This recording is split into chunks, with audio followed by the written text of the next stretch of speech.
हं, नमस्ते भाई। मैं आप सबको लाइव दिखाई दे रहा हूं।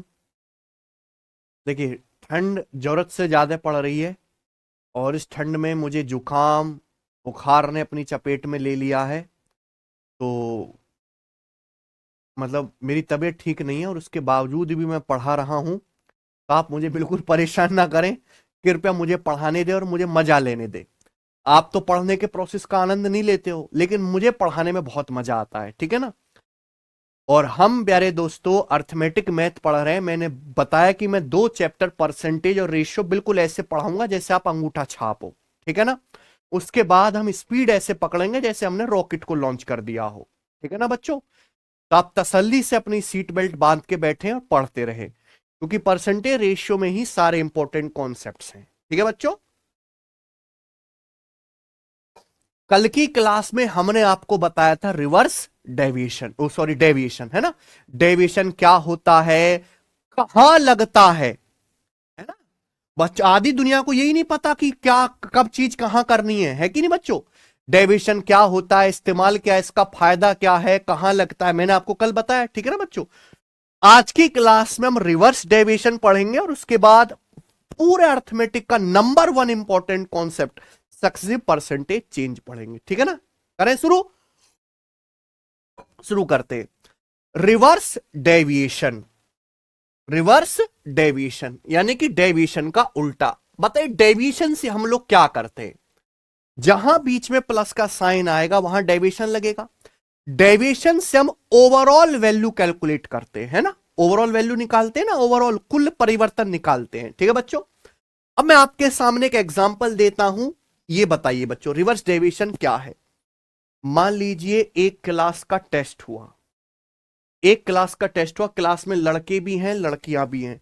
लड़के लड़कियों की संख्या का अनुपात है 8:5, ठीक है ना। बॉयज गर्ल्स की संख्या का रेशियो कितना है, 8:5। एक टेस्ट हुआ गणित का। इस टेस्ट में 71%, क्या 71% लड़के पास हुए। कितने, 71%। आई ना बात समझ में। 71% लड़के पास हुए। पूरी क्लास का मतलब बॉयज प्लस गर्ल्स मिलाकर कितने बच्चे पास हुए, 56%।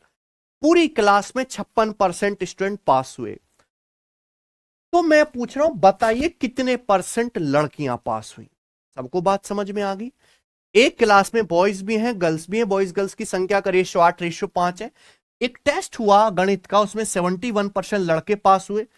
पूरी क्लास में 56%, बीच में प्लस आ गया ना, बॉयज प्लस गर्ल्स मिलाकर 56% स्टूडेंट पास हुए। पूछ रहा हूं गर्ल्स कितनी पास हुई। यानी कि यहां आपको ऑलरेडी ओवरऑल वैल्यू दे रखी है, निकालनी नहीं है, दे रखी है। और एक ये वैल्यू मिसिंग है, ठीक है ना बच्चों, जो आपको निकालनी है। समझ में आया ना बच्चों। आप बोलोगे हाँ जी सर समझ आ गया, कैसे करेंगे, ठीक है ना बच्चों, ध्यान से सुनेगा। मुझे ये बताओ, मेरे शब्दों पे ध्यान दीजिएगा, एक ही मैं एग्जांपल बताऊंगा। पूरी क्लास में कितने परसेंट स्टूडेंट पास हुए हैं। पूरी क्लास का मतलब है बॉयज प्लस गर्ल्स। पूरी क्लास में 56% स्टूडेंट पास हुए। यानी कि जो लड़के पास हुए हैं, जो लड़कियां पास हुई हैं, अलग अलग हैं। उनका कांटा किस पे आके रुकना चाहिए, 56% पे, है कि नहीं। भाई कुछ लड़कियां पास हुई हैं, कुछ लड़के पास हुए हैं, अलग अलग। लड़के अलग लड़कियां अलग। लेकिन उनका जो कांटा है ओवरऑल कितने पे अटकना चाहिए, 56% पे जाके बैलेंस होना चाहिए। क्लियर है। देखो प्यारे दोस्तों दिमाग लगाइएगा और मेरी एक एक बात को पूरी ताकत से सुनेगा। अगर ओवरऑल 56% स्टूडेंट पास हुए हैं तो लड़के भी 56% पास होने चाहिए थे, लड़कियां भी 56% पास होनी चाहिए। ओवरऑल 56% स्टूडेंट्स कब पास होंगे, जब 56% ही लड़के पास हों और 56% ही लड़कियां पास हों, है कि नहीं। मेरी बात ध्यान से सुनिएगा। अगर ओवरऑल 56% स्टूडेंट पास हुए तो 56% ही बॉयज पास होने चाहिए और 56% ही गर्ल्स पास होनी चाहिए। लेकिन ऐसा हुआ नहीं है। आप कंपेयर करो, लड़के कितने पास हुए, 70, जबकि ओवरऑल कितने बच्चे पास हुए हैं पूरी क्लास में। तो 56% से 71% कितना ज्यादा है, 56 से 71 15% ज्यादा है। हमें एवरेज से कंपेयर करना है, हमें ओवरऑल से कंपेयर करना है। कितने परसेंट बच्चे लड़के पास ज्यादा पास हुए? 15%। 15% लड़के ज्यादा पास हुए। लड़के हैं कितने? 8। तो 8 लड़कों का 15% ज्यादा पास हुए है भाई, समझ रहे हो ना बच्चों? 8 लड़कों का 15% ज्यादा पास हुए। ठीक है भैया, कितने का? 8 लड़कों का 15% ज्यादा पास हुए। जब मैं एवरेज से कंपेयर कर रहा हूं तो क्या होना चाहिए? 56% ओवरऑल पास होने चाहिए। अगर ओवरऑल 56% स्टूडेंट पास हुए तो लड़के भी 56% पास होने चाहिए, लड़कियां भी 56%, ओवरऑल भी 56% आ जाएगा। पर लड़के पास हुए 71%। 56 से 71 कितना ज्यादा है? 15% ज्यादा है। तो 8 लड़कों का 15% ज्यादा पास हुए हैं। ये कांटे से ऊपर चला गया, तो बैलेंस करने के लिए लड़कियां कितनी कम पास करनी होंगी? बैलेंस करने के लिए 8 का 15% लड़कियां कम पास होनी चाहिए कि नहीं?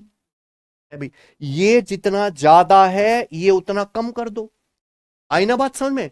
है भाई, ये कांटा बैलेंस कर रहा है, ये जितना ज्यादा हो रहा है वो उतना कम कर दो। अगर 8 लड़कों का 15% ज्यादा पास हो रहा है तो बैलेंस करने के लिए या 8 का 15% कम पास होना चाहिए कि नहीं? 8 का 15% कम पास होना चाहिए। कोई दिक्कत? कितनी लड़कियों पर हमें निकालना, लड़कियां कितनी परसेंट पास हुई? लड़कियां हैं कितनी? 5। लड़कियां कितनी है? 5। तो इसको किससे डिवाइड कर दीजिए? 5 से। भाई जो भी आपको निकालना है उसी के बेस से तो डिवाइड करोगे। जो भी आपको निकालना है उसी के बेस से आप डिवाइड कर दोगे। लड़कियां हैं कितनी? 5। तो इसको किससे डिवाइड कर देना है आपको? 5 से। जब 5 से डिवाइड करेंगे तो क्या आएगा? 5 तिया 15 और ये 8 तिया 56 में से जब आप 24 घटाओगे कितना आएगा? 32%। यानी कि 32% लड़कियां पास हुई और यही क्या आ गया? आंसर। आई ना बात समझ में? यही है रिवर्स डेविएशन। अगर आप देखो तो ओवरऑल कांटा 56% पे बैलेंस हो गया। भाई ये भी 56% होना चाहिए था, ये भी 56%, लेकिन ये 56 से कितना ज्यादा था? 8 का 15%। मैंने कितना कम कर दिया? 8 का 15%। बैलेंस हो गया कि नहीं हो गया? कितनी लड़कियां? 5 लड़कियां हैं, तो 5 से डिवाइड कर देंगे। जो भी आपको निकालना उसी के बेस से डिवाइड कर दो। यही रिवर्स डेविएशन है। हालांकि इस पे कम सवाल आते हैं, डेविएशन ज्यादा जरूरी है। ठीक है ना बच्चों? चलिए सवाल करते हैं, वहां जाओ। ये सवाल मैंने छोड़ दिया था ना कल, जो आपके जीडी के पेपर में आया 2025 में। ठीक है ना? एक जिले की जनसंख्या 3,85,000 है। ठीक है बच्चों? उसमें से पुरुष कितने हैं? 1,68,000। ठीक है ना? 52% जनसंख्या साक्षर है, 21% पुरुष साक्षर हैं। तो पूछे साक्षर महिलाओं का, लिटरेट फीमेल का परसेंटेज क्या है? ठीक है ना? ध्यान से सुनिएगा बच्चों। अब आप देखो, मेरे से पहले आप सवाल करके बताओगे। एक जिले में मेल भी हैं और फीमेल भी हैं। ठीक है ना? आपको इस चीज की कोई जरूरत नहीं है कि मेल कितने फीमेल कितने। आपको क्या चाहिए? रेशियो। क्या चाहिए? तो एक जिले की जनसंख्या 3,85,000, यानी कि टोटल कितने लोग हैं? 3,00,000, जिसमें से पुरुष कितने? 1,68,000। 3,85,000 टोटल लोग हैं, 1,68,000 पुरुष है। तो आप क्या ले लीजिए? इनका रेशियो। जब रेशियो लेंगे तो 3 जीरो से 3 जीरो कट जाएगा। ये किससे कटेगा प्यारे दोस्तों? मुझे तो लग रहा है ये 7 से ही कटेगा भाई, है? 7 से काटेंगे, 7 पंजे 35 और 3 7 पंजे 35, और 7 से कट जाएगा ये 24 बार। ठीक है ना? यानी कि मैं कह सकता हूं कि अगर टोटल जिले में 55 लोग हैं तो 55 में से 24 क्या हैं? मेल। अगर जिले में टोटल 55 लोग हैं तो 55 में से 24 मेल है, तो बाकी का 31 क्या है? यानी कि मेल फीमेल की संख्या का रेशियो कितना है? 24 रेशियो 31 से रेशियो आ गया, कोई डाउट नहीं। जब सर्वे हुआ तो यह पता चला कि मेल फीमेल की संख्या का रेशियो 24-31 है। 21% पुरुष साक्षर है, 21% पुरुष पढ़े लिखे। कितने पुरुष पढ़े लिखे? 21%। 52% जनसंख्या साक्षर है। जनसंख्या का मतलब समझते हैं? जनसंख्या का मतलब होता है मेन प्लस वुमेन मिलाकर।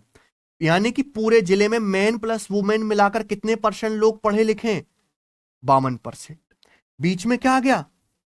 और जहां बीच में प्लस वहां लगा डेविएशन। पूछा है साक्षर महिलाओं का परसेंटेज कितना है, यानी कि पढ़ी लिखी महिलाएं कितनी परसेंटेज। हो गया कि नहीं हो गया, है कि नहीं सचिन? क्या का सवाल है जी? यू रिवर्स डेविएशन बोलो, हाँ समझ में आई बात? तो आप बताओ, अगर ओवरऑल 52% लोग पढ़े लिखे हैं जिले में, अगर कुल 52% लोग पढ़े लिखे हैं, तो पुरुष भी 52% पढ़े लिखे होने चाहिए और महिलाएं भी। अगर कुल 52% लोग पढ़े लिखे हैं तो मेल भी 52% पढ़े लिखे होने चाहिए और फीमेल भी। लेकिन पुरुष कितने पढ़े लिखे? 21%। 52% की बजाय पुरुष 21% ही पढ़े लिखे। 52 से कंपेयर करो, ओवरऑल से तुलना करो। 52 से 21 कितना कम है? 31% कम है। पुरुष कितने पढ़े लिखे होने चाहिए? 52%। पुरुष पढ़े कितने? 21%। 31% कम, यानी कि 24 पुरुषों का 31% कम पढ़े लिखे। बोलो, 24 आदमियों का 31% कम पढ़े लिखे। मुझे तो कांटा बैलेंस करना है, तो 24 आदमियों का 31% कम पढ़े लिखे, तो बैलेंस करने के लिए ज्यादा होना चाहिए। 24 का 31% ज्यादा होना चाहिए कि नहीं होना चाहिए? है ना, ज्यादा होना चाहिए प्यारे दोस्तों। बैलेंस करना है। कितनी महिलाओं पर? महिलाएं हैं कितनी? 31 महिलाएं, तो इसको 31 से क्या कर दोगे आप? डिवाइड कर देंगे। 31 से 31 कट जाएगा, 52 + 24 कितना आ जाएगा? तो ओवरऑल 76% आ गया आंसर, पुरुष महिलाएं पढ़ी लिखी हैं। ठीक है ना बच्चों? देखो ये सवाल एलिगेशन से भी हो जाएगा, वो भी मैं आपको सिखाऊंगा, लेकिन डेविएशन कभी धोखा नहीं देगा, एलिगेशन दे सकता है। ठीक है ना बच्चों, समझ आई बात? आगे चलते, एक और सवाल करेंगे इस पे। सवाल नंबर है 68। ठीक है बच्चों,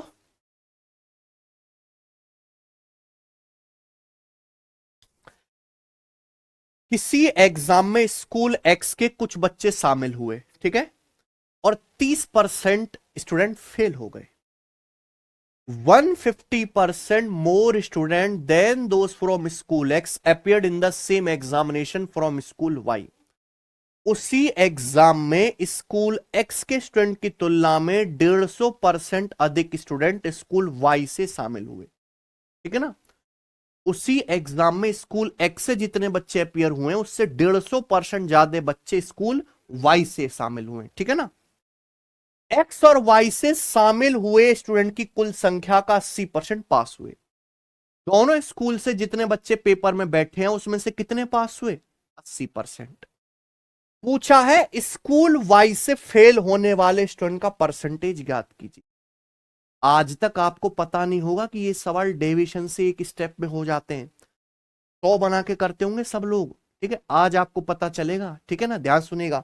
तो हम बात कर रहे हैं दो स्कूल की, स्कूल एक्स की और स्कूल वाई की, है ना। सवाल बोला है एक एग्जाम में स्कूल एक्स के कुछ बच्चे शामिल हुए और स्कूल एक्स की तुलना में 150% ज्यादा बच्चे किससे शामिल हुए? स्कूल वाई से। यानी कि अगर स्कूल एक्स से 100 बच्चे बैठे हैं तो 100 का 150% क्या होता है? 150। तो 100 से 150 ज्यादा, यानी कि स्कूल वाई से कितने बच्चे बैठे हैं? अगर स्कूल एक्स से 100 बच्चे पेपर दिए हैं तो 100 से 150% ज्यादा क्या होगा? 250। स्कूल वाई से कितने बच्चे पेपर दिए? यानी कि स्कूल एक्स और वाई से पेपर देने वाले बच्चों की संख्या का रेशियो क्या है? 50 से कट जाएगा कितना? 2 रेशियो आ गया। कोई दिक्कत? यानी कि स्कूल एक्स और स्कूल वाई से एक एग्जाम में जो बच्चे अपियर हुए हैं उनकी संख्या का रेशियो कितना है? 2:5 है। समझ में आया ना? क्लियर है? जब रिजल्ट आया तो स्कूल एक्स से 30% बच्चे फेल हो गए। कितने फेल हुए? स्कूल एक्स से 30% बच्चे फेल हो गए। यही बात बोली गई है। सवाल में पूछा यह है कि स्कूल वाई से फेल होने वाले स्टूडेंट का परसेंटेज ज्ञात कीजिए। स्कूल वाई से कितने परसेंट स्टूडेंट फेल हुए हैं? तो हम फेल बच्चों पे ध्यान देते हैं। अगर इस सवाल की सबसे इंपॉर्टेंट लाइन देखें तो यह है एक्स और वाई से शामिल हुए स्टूडेंट का 80% पास हुए।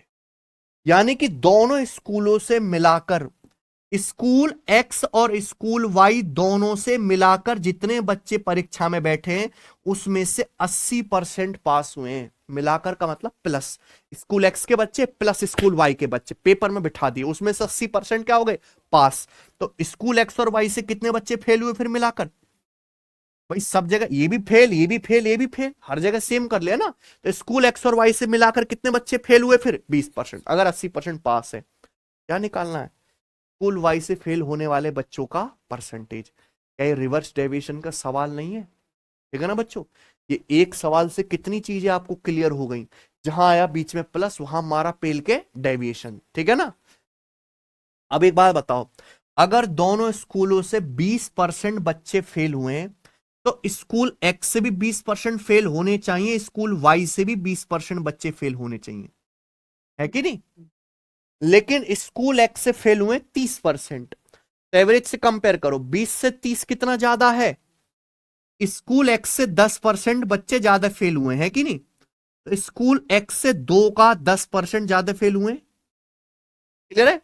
2 का 10% क्या होता है, स्कूल एक्स से 2 का 10%, 2 गुणा 10 20 हो गया, 20% ज्यादा फेल हुए, तो बैलेंस करने के लिए कम कर देंगे, कितने बच्चों पर, स्कूल वाई में कितने बच्चे हैं, 5/5 से 20 कितनी बार कट जाएगा, तो 20-4, ये क्या आ गया, स्कूल वाई से कितने बच्चे फेल हुए, ये आ गया, कोई दिक्कत।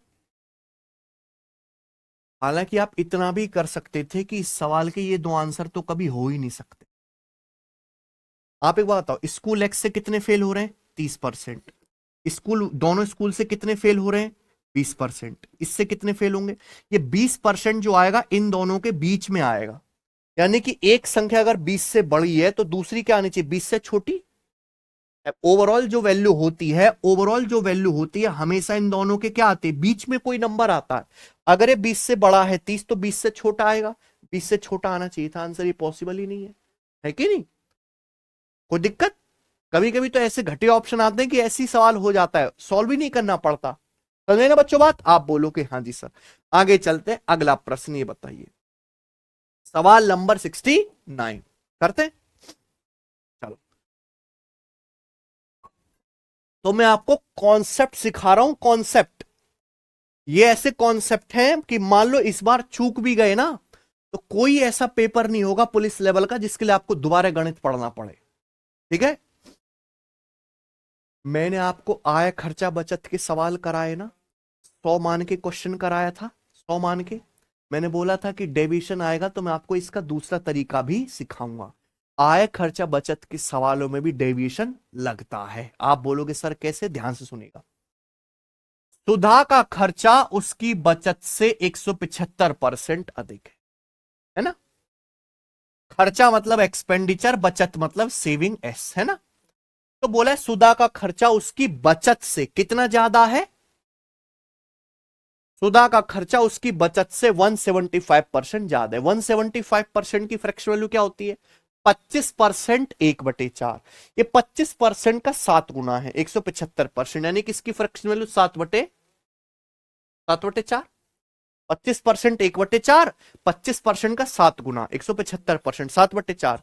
तो सुधा का खर्चा उसकी बचत से, सुधा का खर्चा जो है बचत से 175% ज्यादा है, किससे, बचत से। तो सुधा की बचत कितनी है, सुधा की बचत है 4, तो खर्चा कितना ज्यादा है, तो 4 से 7 ज्यादा, यानी कि इस सुधा के खर्चे और बचत का अनुपात आ गया।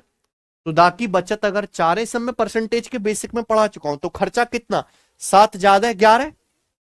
अब बोलोगे हाँ सर हुआ क्या, उसके खर्चे में 12% की कमी हो जाती है। खर्चा कितना कम हो जाता है, 12%। सुधा का खर्चा 12% कम हो जाता है। देखो मैंने माइनस लगाया, माइनस मतलब कम होना, प्लस यानी कि बढ़ना। बचत में 40.5% की वृद्धि होती है। बचत कितनी बढ़ जाती है, 40.5% बढ़ जाती है बचत, यही बोला है सवाल में। तो पूछा है उसकी इनकम में कितने प्रतिशत की वृद्धि होगी, किसमें, उसकी इनकम में कितने प्रतिशत की वृद्धि होगी, ये तो पूछा है।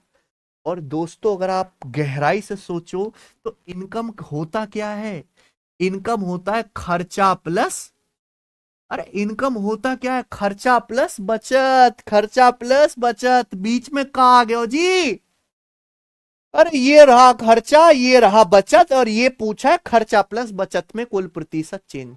और जहां आया प्लस वहां क्या लगेगा, समझ में आया ना। भाई इनकम होता क्या है, इनकम कुछ नई चीज थोड़ना है, इनकम तो खर्चा प्लस बचत ही है। क्या ये सवाल डेविएशन का नहीं दिख रहा आपको, है भाई। खर्चा और बचत का रेशियो 11:4 है। खर्चा कितना कम हो गया, 12%। बचत कितनी बढ़ गई, 40%। तो इनकम, इनकम मतलब खर्चा प्लस बचत, बीच में प्लस आ गया ना बाल को, है भाई, क्या लग जाएगा। हालांकि इस सवाल का डेटा बहुत आसान है, पॉजिटिव निगेटिव भी है, तो ये वेटेड एवरेज से भी सवाल जल्दी हो जाएगा, ठीक है ना। वेटेड एवरेज से भी कोई दिक्कत तो नहीं। मैंने आपको बताया अगर किसी सवाल का डेटा बहुत आसान है तो आप उसको वेटेड एवरेज से भी कर सकते हो, कर सकते हैं ना। खर्चा कितना कम हो जाता है, इससे बेहतरीन तरीका पूरी दुनिया में नहीं। खर्चा कितना कम हुआ, 11 का 12% कितना होता है, 11 गुणा 12 132, क्या आ जाएगा माइनस का 132, है कि नहीं सचिन। बचत कितनी बढ़ गई, 4 का 40.5%, 4 का 40.5% कितना आएगा, 160 और 2 162%, बचत इतनी बढ़ गई। आउट ऑफ टोटल, टोटल यानी कि खर्चा प्लस बचत कितना है, क्या है 4, 162 में से 132 घटाएंगे क्या आएगा 30, 30/15 2%, पॉजिटिव आया है, पॉजिटिव यानी कि बढ़ जाएगा। क्या आंसर है, उसकी इनकम कितनी बढ़ जाएगी। पूरी दुनिया में इस सवाल को करने का इससे छोटा तरीका नहीं है ना। पर अगर आप कहीं और से पढ़ोगे आपको इस सवाल करवाया ही नहीं जाएगा, क्योंकि 100 मान के करेंगे तो भैया बहुत लंबा होगा, चौड़ा होगा सवाल, है कि नहीं। इसको जल्दी करने के लिए मुझे आपको आधे घंटे डेविएशन की थ्योरी पढ़ानी पड़ी, तभी तो कर पाए आप। इसलिए बेसिक ज्यादा जरूरी है, ठीक है ना बच्चों। आप बोलोगे हाँ जी सर बिल्कुल सही। आखिरी क्वेश्चन करेंगे इस टाइप का, सवाल नंबर 70 बनाइए।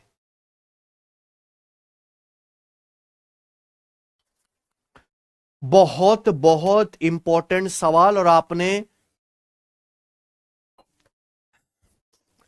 प्रीवियस सर में जरूर ऐसे सवाल देखे होंगे, ठीक है ना बच्चों।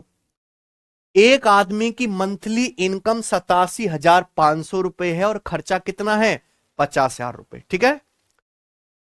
अगले साल इनकम 33% बढ़ जाती है, खर्चा 18% बढ़ जाता है, तो पूछा है बचत में परसेंट वृद्धि क्या है, ठीक है ना।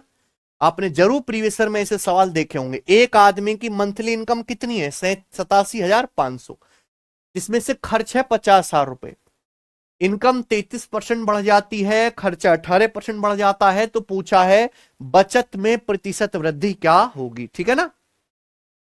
इस सवाल में इनकम और खर्चे की एग्जैक्ट वैल्यू दी है। जो बच्चे अभी मेरे प्यारे दोस्तों मैच्योर नहीं है, वो क्या करेंगे, इस सवाल में एग्जैक्ट कैलकुलेशन करने लगेंगे, है कि नहीं। जबकि एग्जैक्ट कैलकुलेशन करने की जरूरत ही नहीं है। अरे आय खर्चा बचत में तो डेविएशन लगता है, और डेविएशन में क्या चाहिए, केवल बेस का रेशियो, क्या चाहिए बेस का। समझ में आ रहा है ना ये, है।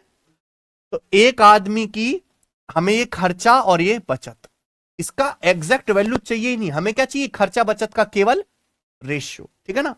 तो एक आदमी की इनकम 87,500 है और खर्चा है 50,000, तो आप इसका रेशियो ले लो। जब आप रेशियो लेंगे तो देखिए 2 जीरो से 2 जीरो कट जाएगा, कट गया। अब ये 125 का पहाड़ा याद होगा आपको, मैंने याद करने के लिए बोला 125 का पहाड़ा। 125 का पहाड़ा याद होता तो आप तुरंत काट पाते, 125 सत्ते 875 और 125 चौका 500। आ गया कि नहीं आ गया। यानी कि ये है इनकम। अगर आदमी की इनकम 7 है तो उसका खर्चा कितना है 4। अगर इनकम 7 है तो खर्चा 4 है, तो उसकी बचत कितनी है। अगर एक आदमी की इनकम 7 है तो खर्चा कितना है 4, तो बचत कितनी है, 7 इनकम है, खर्चा 4 है, बचत आ जाएगी 3। तो खर्चा बचत का रेशियो कितना हो गया 4:3, ठीक है ना। अलग से नहीं लिखना है, सवाल में ही काट लेना है, कंप्यूटर स्क्रीन पे ही आपको काट लेना है, ठीक है ना बच्चों। पेपर में ही काट लेना है ना। ये 2 जीरो कट जाएगा, 125 से 7 बार, ये 4 बार, यानी कि इनकम अगर 7 है तो खर्चा 4 है, खर्चा 4 है तो बचत फिर 3 आ जाएगी। अब हुआ क्या, अगले साल इनकम 33% बढ़ जाती है, इनकम, खर्चा 18% बढ़ जाता है। अगले साल खर्चा 18% बढ़ जाता है, खर्चा। इनकम 33% बढ़ जाते। इनकम का मतलब समझते हैं क्या होता है? इनकम, इनकम का मतलब होता है खर्चा प्लस बचत। इनकम का क्या मतलब है? खर्चा प्लस बचत। खर्चा प्लस बचत यानी कि इनकम कितनी बढ़ जाती है? 33%। सवाल में यह पूछा गया, बताओ उसकी बचत में प्रतिशत वृद्धि क्या है। सवाल काहे को जी? Reverse deviation. अब एक बात बताओ, यहां बीच में प्लस आ गया, क्लियर है?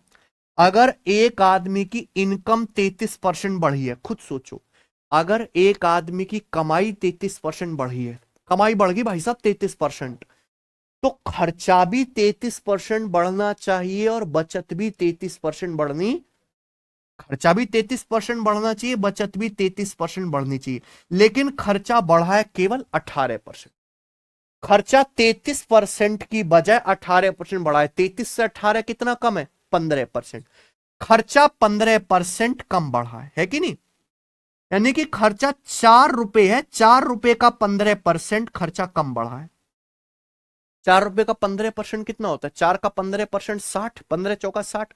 खर्चा 60% कम बढ़ा है, तो बैलेंस करने के लिए 60% ज्यादा कर देंगे। भाई जितना आदमी ने अपना खर्चा कम बढ़ा उतनी बचत बढ़ा दी होगी, ठीक है ना? तो बचत 60% ज्यादा बढ़नी चाहिए। बचत कितनी है?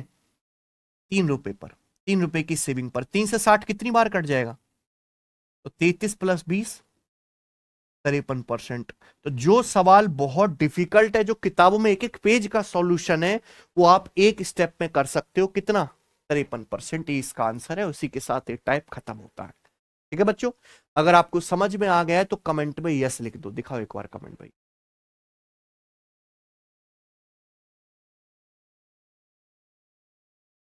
सर 11th फेल हूं, याद, मुझे ऐसे पढ़ाना है कि पूरा समझ आ जाए।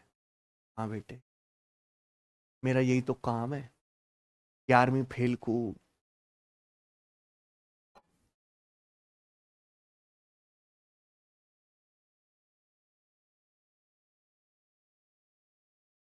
भाई साहब आज के जमाने में भी 11वीं में अगर फेल हो रहे हो, क्या ही बालक हो तुम।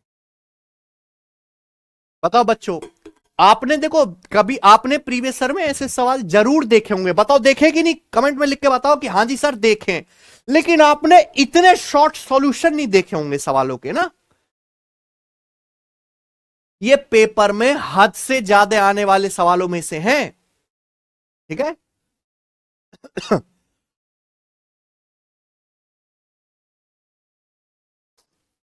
आगे चलें।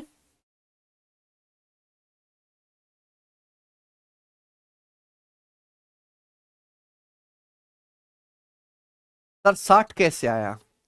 60 है बेटा 4 का 15%, 4 × 15 60%। ठीक है ना?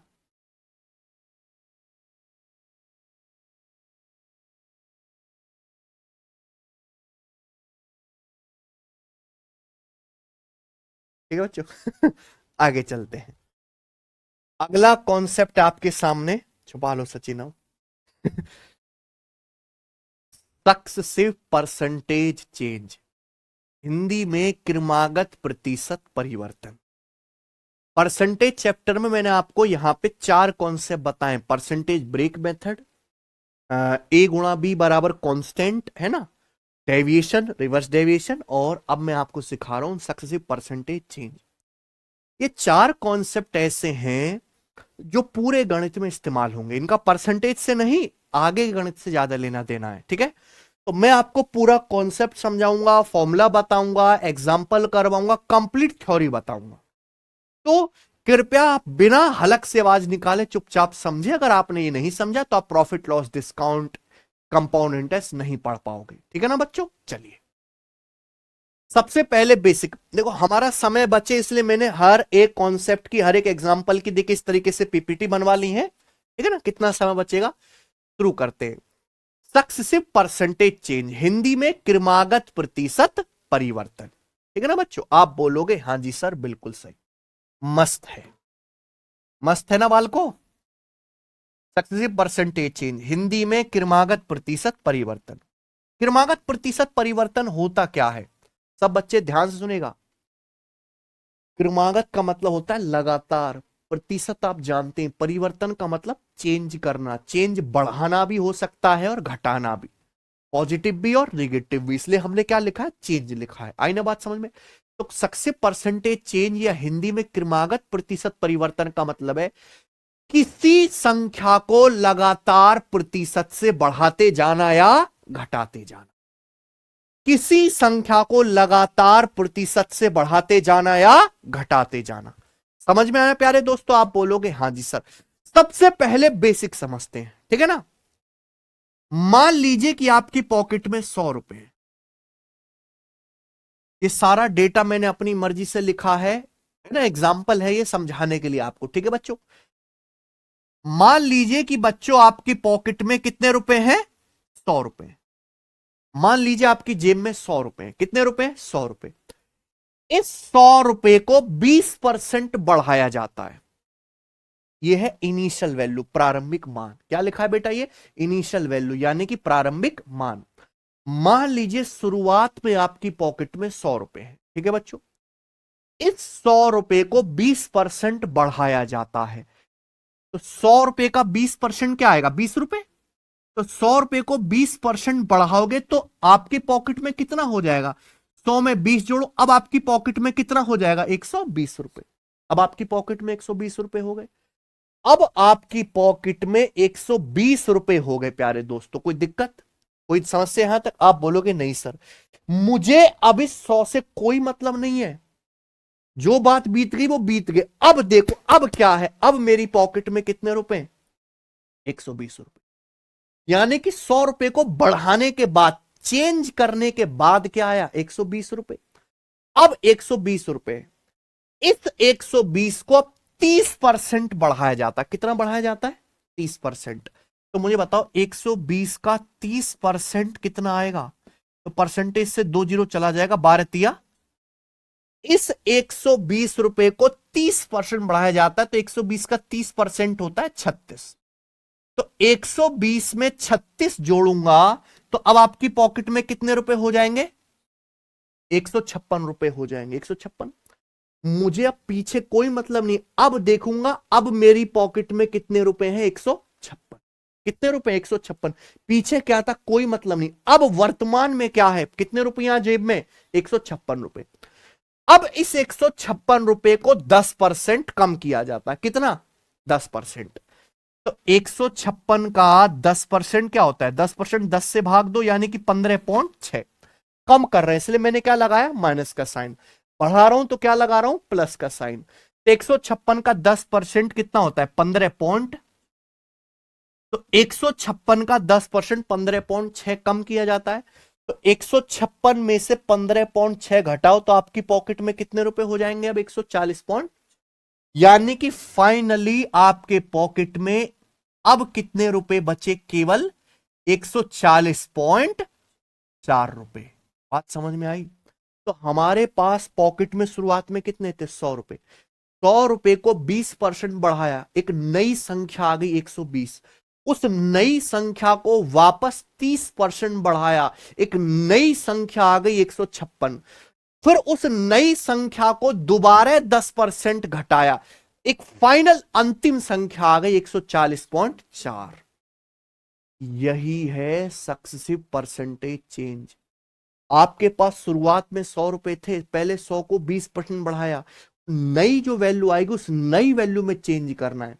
फिर दोबारा चेंज करेंगे, एक नई संख्या आएगी, उस नई संख्या को चेंज करना है। क्या आपको मेरी बात समझ में आ गई? अगर आप इस पूरे प्रोसेस को ढंग से समझे तो कुल परिवर्तन क्या हुआ, आपके पॉकेट में शुरुआत में कितने थे, 100 रुपए, और इस कार्यक्रम के बाद आपके पॉकेट में कितने रुपए हो गए, 140.4 रुपए हो गए। यानी कि 100 रुपए 140.4 हो गए, ठीक है ना। यानी कि 100 रुपए 140.4 हो गए तो कितने रुपए बढ़ गए, 40.4 रुपए बढ़ गए। परसेंटेज में कितना, अगर आपके पॉकेट में 100 रुपए थे शुरुआत में, 140.4 हो गए तो कितने रुपए बढ़ गए, 40.4 रुपए।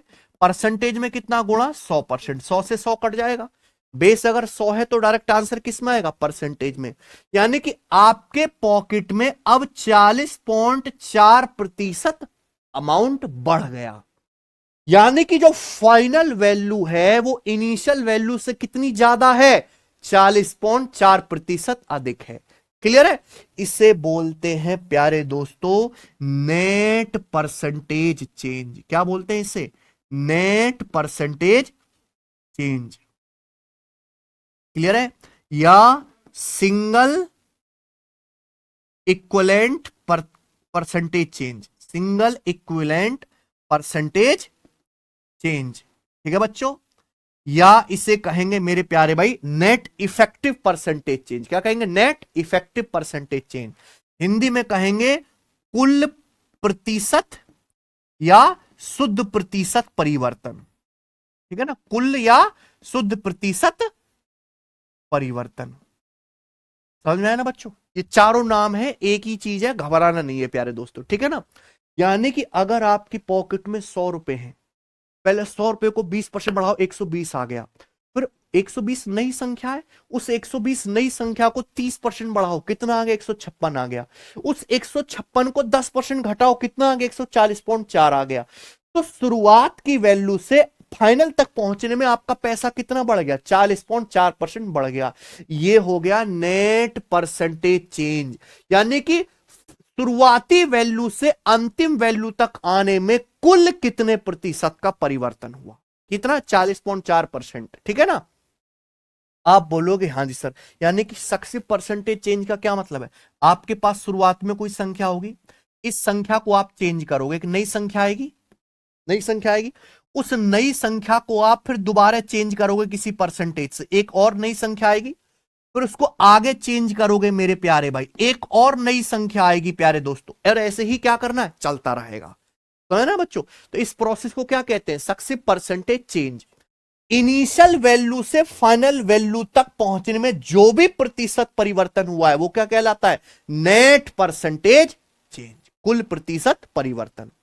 यानी कि मान लीजिए एक आदमी ये कहता है भाई साहब मेरे पास 100 रुपए थे, पहले मैंने 100 रुपए को 20% बढ़ाया, फिर जो पैसा हुआ उसको 30% बढ़ाया, फिर जो पैसा हुआ उसको 10% घटाया, अब मेरे पास 140.4 रुपए हो गए। ठीक है ना?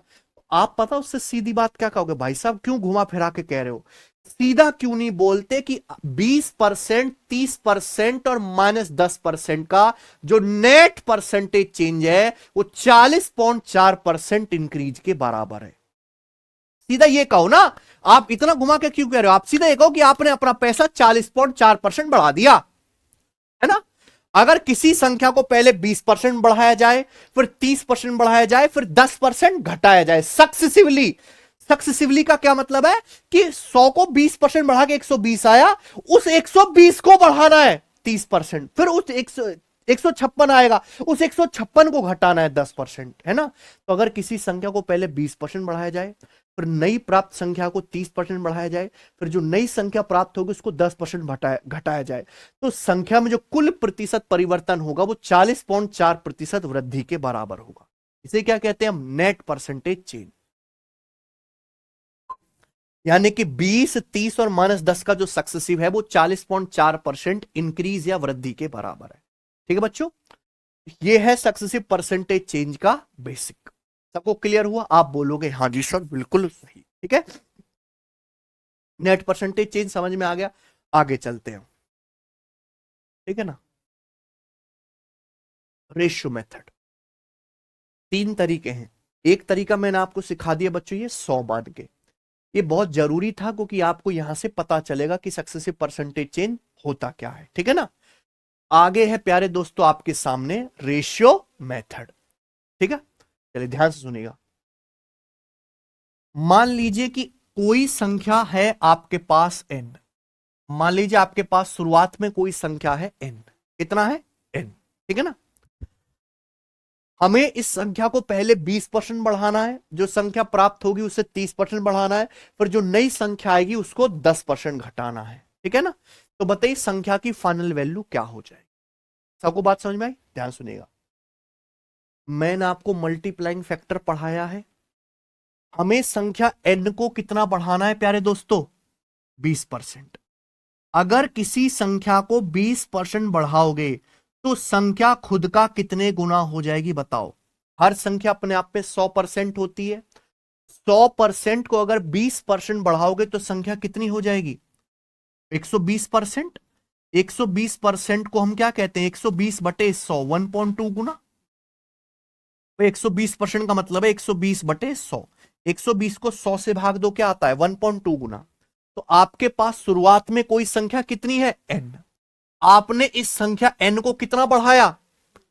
अगर किसी संख्या n को 20% बढ़ाओगे तो उस संख्या n खुद का 1.2 गुना हो जाएगी। क्या आ जाएगा? यानी कि संख्या n 20% बढ़ाने के बाद क्या हो जाएगी? n गुणा 1.2। अब ये संख्या आ गई। 20% बढ़ाने के बाद अब ये संख्या हो गई। इसी संख्या को, ये क्या होगी? n गुणा 1.2। इसी संख्या को वापस कितना बढ़ाना है? इसी संख्या को वापस आपको अब 30% बढ़ाना है। कितना बढ़ाना है? 30%। अगर किसी भी संख्या को 30% बढ़ाते हो, हर संख्या 100% होती है, 100% को 30% बढ़ाओगे तो कितना हो जाएगी? 130%। 130% का मतलब होता है 130/100, यानी कि 1.3 गुना। पहले संख्या को 20% बढ़ाया था, ये आया n गुणा 1. अब इसी संख्या को वापस 30% बढ़ाना है। 30% बढ़ाने का मतलब क्या आएगा? मल्टीप्लाइंग फैक्टर इसी संख्या को किससे गुणा कर देंगे? 1.3 से गुणा। 1.3 से गुणा। प्यारे बच्चों, आप बोलोगे हाँ जी सर, यानी कि अब संख्या ये हो गई। अब जो संख्या प्राप्त हुई है वो ये हो गई। बोलो कोई दिक्कत? 30% बढ़ाने के बाद मुझे लगता है सबको बात समझ में आई है, ठीक है ना? अब ये जो संख्या प्राप्त हुई है, इसी संख्या को वापस कितना घटाना है? 10%। कितना घटाना है? 10%। देखो, हर संख्या 100% होती है। किसी भी संख्या को 10% घटाएंगे तो खुद का 90% रह जाएगी। 90% का मतलब 90/100, यानी कि पॉइंट। तो अब प्राप्त संख्या ये है। इसी संख्या को कितना घटाना है? 10% घटाना है। अगर इस संख्या को 10% घटाओगे तो मल्टीप्लाइंग फैक्टर क्या आएगा? इससे गुणा हो जाएगी, 0.9 से गुणा हो जाएगी। बताओ, तो अब जो संख्या हो जाएगी मेरे भाई फाइनल संख्या, वो ये होगी। तो दिक्कत, यानी कि मेरे भाई अगर संख्या की इनिशियल वैल्यू n थी, तो आप मुझे एक बार गुणा करके बताओ ये फाइनल वैल्यू क्या हो जाएगी? 1.2 गुणा 1.3 गुणा 0.9 गुणा करके बताओ क्या आएगा? जल्दी बताओ। अगर संख्या n थी प्यारे बच्चों तो क्या होगा?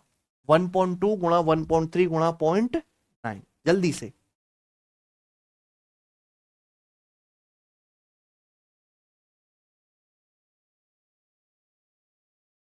गुणा करके आएगा मेरे प्यारे भी, आप इनकी गुणा करना। गुणा करके आ रहा होगा 1.404n।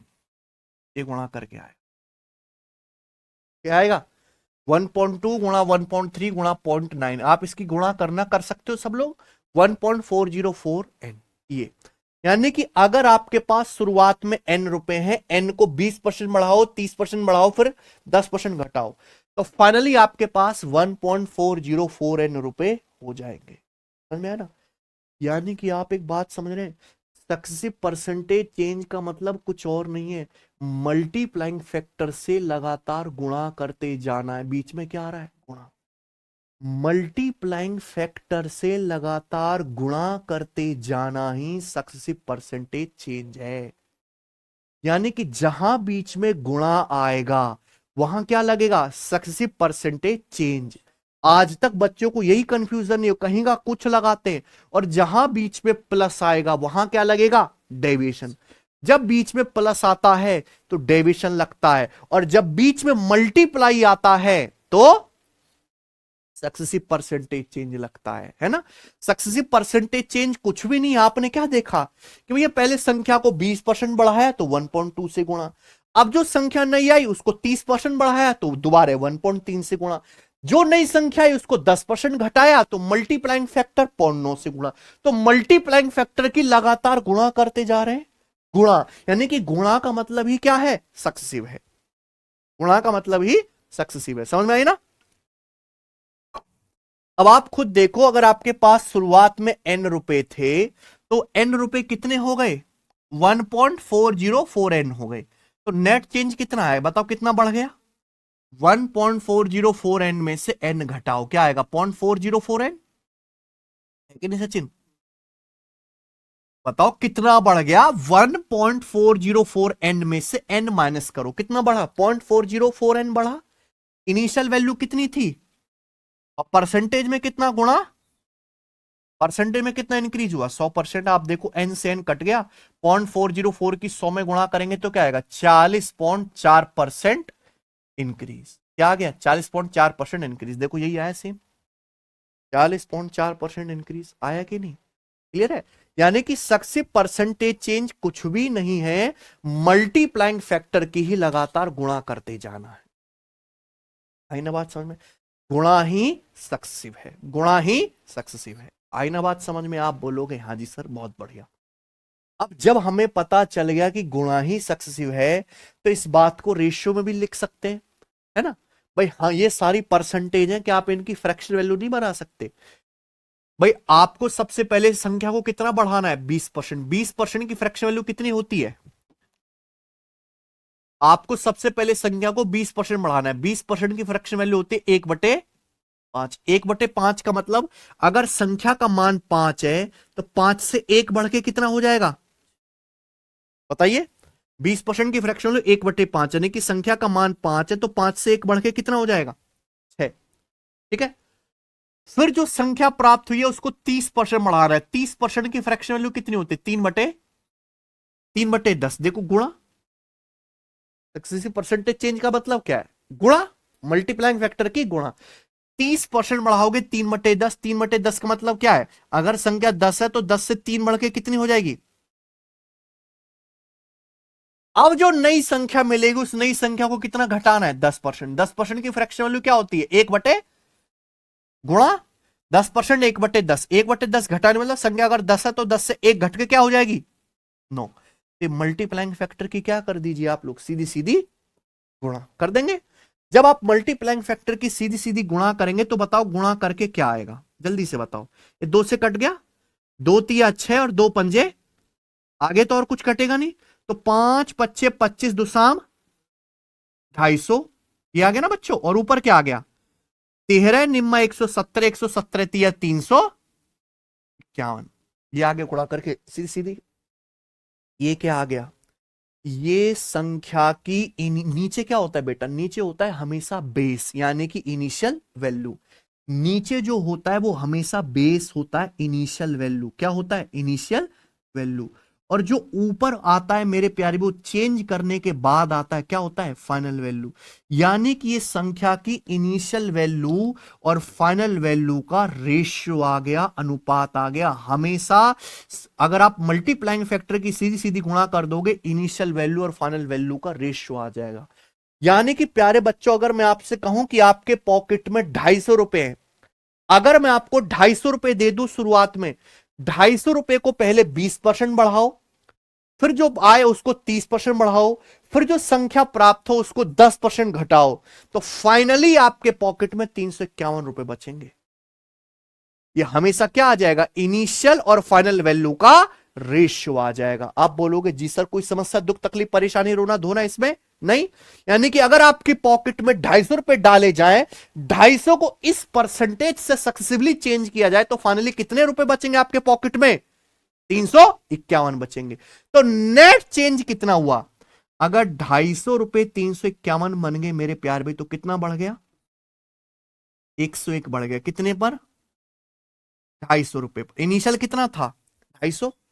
शुरुआत में कितने थे? 250 रुपए। 250 रुपए 351 बढ़ गए, कितना बढ़ा? 100। परसेंटेज में कितना गुणा? परसेंटेज में गुणा 100%। ये आ गया बच्चों, ठीक है ना भाई? तो आप ये कहोगे 250 से कितनी बार चला जाएगा? 0.4 बार। 250 चौका 1000, 250 गुणा 0.4 100। 101 की 4 में गुणा करेंगे क्या आएगा? 40.4% इंक्रीज। बताओ कोई डाउट? आ गया वही आ गया 40.4%। तो ये क्या है? रेशियो मेथड, ठीक है ना? अगर मैं आपको डायरेक्ट बता देता तो आपको कभी समझ ही नहीं आता कि मैं बीच में गुणा क्यों कर रहा हूं, ठीक है ना? इसलिए मैं समय ज्यादा लूंगा ये सब बेसिक कॉन्सेप्ट बताने में। जब हम प्रॉफिट लॉस पढ़ेंगे तो मैं इतना समय बर्बाद नहीं करूंगा वहां पे कि आप रोने बैठ जाओ कैसे फरफटे पीटो कैसे हो रहा है। आज मैंने आपको अनपढ़ मान के समझा दिए प्यारे दोस्तों, ठीक है ना, कि सक्सेसिव परसेंटेज चेंज का मतलब क्या है, गुणा, मल्टीप्लाइंग फैक्टर से गुणा करते जाना, गुणा करोगे सीधा इनिशियल वैल्यू फाइनल वैल्यू का रेशियो आ जाए। क्या है बच्चों ये रेशियो मेथड, कोई तकलीफ नहीं ना। चलिए आगे चलें।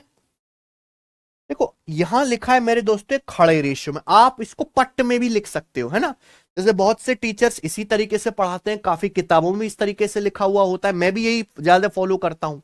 लेकिन कोई बालक अगर ऐसे लिखे तो भी कोई बुराई नहीं है, यह बता देते हैं ना। भाई हमने संख्या को पहले कितना बढ़ाया, 20%, 20% यानी कि 1/5, 1/5 यानी कि संख्या 5 है तो 5 से बढ़ के कितनी हो जाएगी, लेफ्ट साइड में हमेशा बेस लिखते हैं, उधर फाइनल वैल्यू लिख सकते हैं, इनिशियल वैल्यू लेफ्ट साइड में इनिशियल, राइट साइड में फाइनल। फिर जो संख्या आई उसको कितना बढ़ाया, 30%, 30% यानी कि 3/10 यानी कि संख्या 10 से 3 बढ़ के कितनी हो जाएगी। अब जो संख्या प्राप्त हुई उसको कितना घटाया, 10% यानी कि 1/10 मतलब संख्या 10 से 1 घट के कितनी हो जाएगी, 9। और सक्सेसिव परसेंटेज चेंज का मतलब है इन सबकी सीधी सीधी गुणा, सबकी सीधी सीधी मल्टीप्लाई। जब मल्टीप्लाई करेंगे तो आपको पता है कि हमेशा लेफ्ट साइड से राइट साइड की चीजें कटेंगी, जैसे यहां ऊपर से नीचे कटता है, यहां लेफ्ट से राइट साइड की चीज कटेगी, ठीक है ना। तो जब आप गुणा करेंगे मेरे भाई तो 2 तिया 6 और 2 पंजे, बस और तो कुछ नहीं कटेगा, सीधी सीधी गुणा, 5 पच्चे 25, 2 शाम 250, और ये कितना आ जाएगा, 13 निम्न 117 तिया 351, यानी कि डायरेक्ट किसका रेशियो आ गया मेरे भाई, ये डायरेक्ट इनिशियल वैल्यू और फाइनल वैल्यू का रेशियो आ गया मेरे प्यारे भी, वही सेम, ठीक है ना। तो चाहे आप ऐसे लिख के करो चाहे आप ऐसे लिख के करो, दोनों सेम ही बात है। आधे बच्चे देश में ऐसा करते हैं, आधे ऐसे लिख के करते हैं सवालों को, ठीक है, कोई भी परेशानी नहीं है।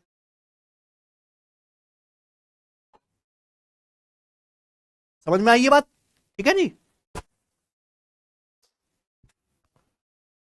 तो ये है हमारा मकसद, क्या हमारा मकसद है किसी संख्या को जब हम सक्सेसिवली क्रमागत रूप से परिवर्तित करते हैं प्रतिशत में, तो कुल प्रतिशत परिवर्तन या नेट परसेंटेज चेंज क्या हुआ।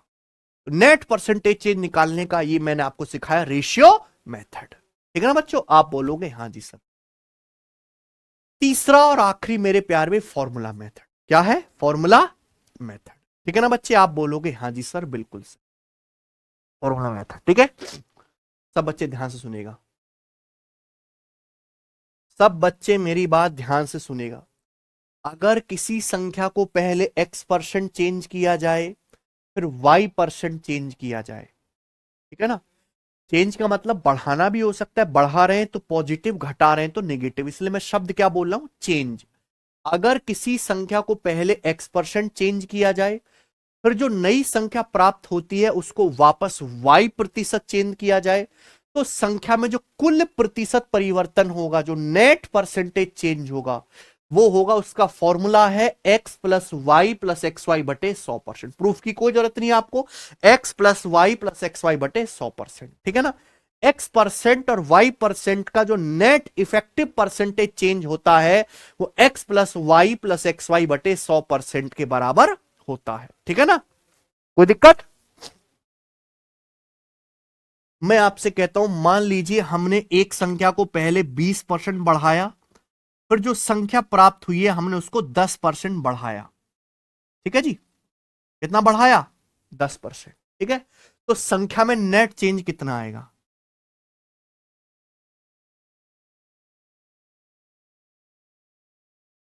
ठीक है प्यारे बच्चों, समझ गए ना। हमने संख्या को पहले 20% बढ़ाया, फिर जो संख्या प्राप्त हुई है उसको 10% बढ़ाया, तो नेट चेंज कितना आएगा, नेट चेंज, तो नेट चेंज आएगा भाई इस फॉर्मूले से, फॉर्मूले में वैल्यू रख दो 20 प्लस 10, एक्स की जगह क्या रख दो 20 और वाई की जगह क्या रख दो 10, 20 प्लस 10 प्लस 20 गुणा 10 बटे 100%, तो 100 से 200 दो बार कट जाएगा, 20 10 30 और 2 32%। आंसर पॉजिटिव आया है, पॉजिटिव आने का मतलब संख्या 32% बढ़ जाए, ठीक है ना बच्चे। आप देख सकते हो कि मान लीजिए आपकी पॉकेट में 100 रुपए, 100 रुपए को 20% बढ़ाओ तो आपकी पॉकेट में कितने हो जाएंगे, अब इस 120 रुपए को 10% बढ़ाओ, 120 का 10% क्या होता है 12। 120 रुपए का 10%, 10 से भाग करो 12, 120 को 12 बढ़ाओ कितना हो गया 100 रुपए, 132 बन गए। तो नेट चेंज कितना आया, आया कि नहीं, क्या आ गया सीधा। आपको बात समझ में आ गई। तो अगर किसी संख्या को पहले x% और y% से नेट चेंज किया जाए तो संख्या में जो कुल प्रतिशत परिवर्तन होगा वो होगा x plus Y plus X Y बटे 100%। बढ़ा रहे हैं तो आपको प्लस लिखना है, घटा रहे हैं तो आपको माइनस लिखना है। आई ना बात समझ में। आप बोलोगे हाँ जी सर मजा आ रही हो।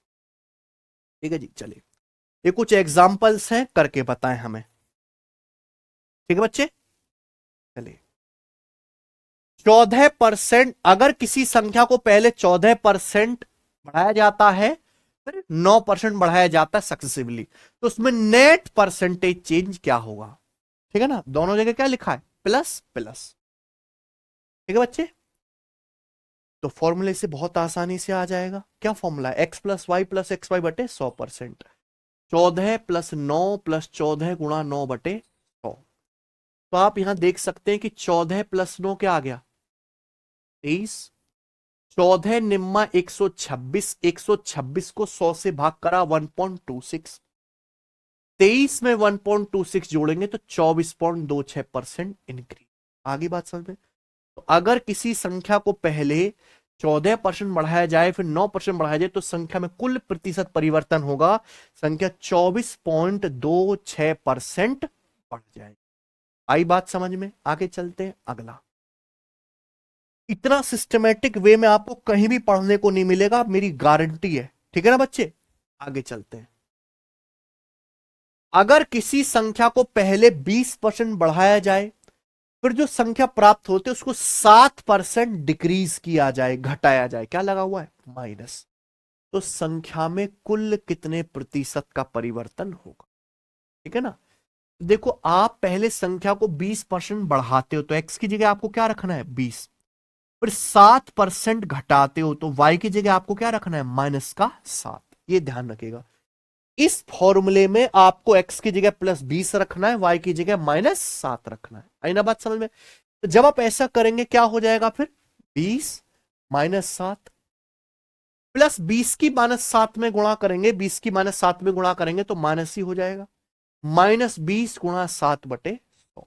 ठीक है ना, 20 -7 कितना हो गया 13, और 20 सत्ते 140 बटे 100 कितना आ गया 1.4।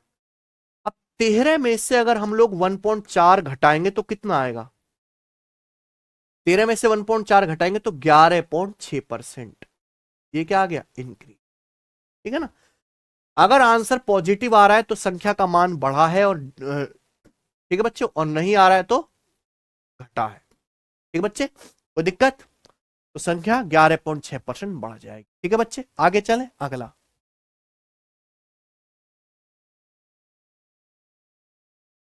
इधर आ गया ये,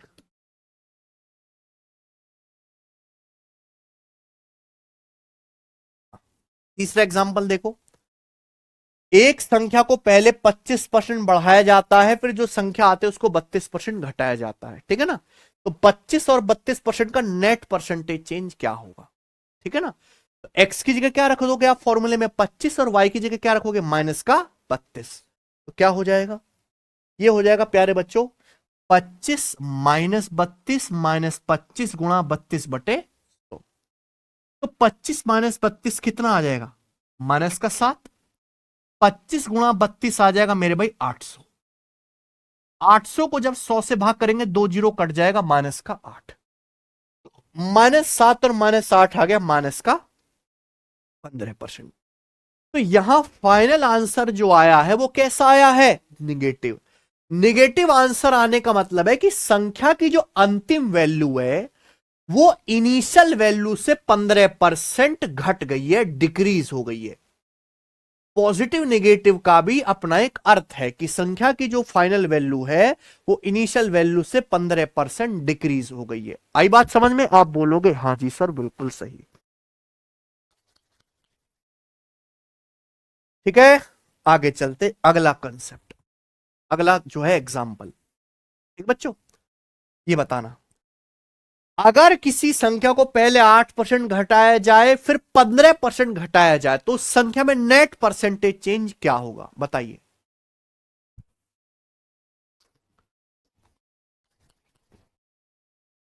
अगर किसी संख्या को पहले 8% घटाया जाए फिर 15% घटाया जाए तो संख्या में नेट परसेंटेज चेंज क्या होगा, जल्दी बताओ। तो -8 और -15 का सक्सेसिव, -8 और x की जगह क्या रख देंगे, -8, और फॉर्मूले में y की जगह रख देंगे -15। तो ये हो जाएगा बच्चों -8 -15, और देखो प्लस -8 गुणा -15/100। यही होगा प्यारे बच्चों, आप बोलोगे हाँ जी सर। x की जगह -8 रख देंगे, y की जगह -15 रख देंगे। तो आप ये बात जानते हैं कि माइनस की ये माइनस में गुणा होकर पॉजिटिव ही हो जाएगा।